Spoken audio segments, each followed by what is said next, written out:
श्री स्वामी समर्थ.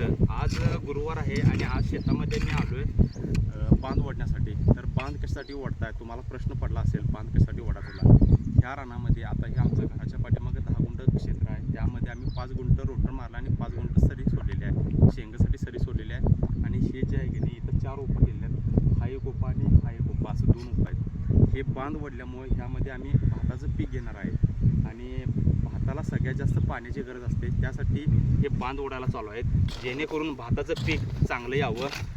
आणि हे बांध उन्हाळ्यामध्येच ओढा लागतात, जेणेकरून हे आता ओढलं का नाही पाऊस पडून पडून पडून एकदम असं घट्ट होत्यात आणि भाताला पण असं चांगलं असते. पाणी जास्त लागते भाताला, कारण की भात हे असं पीक आहे की पाणी जास्त लागते.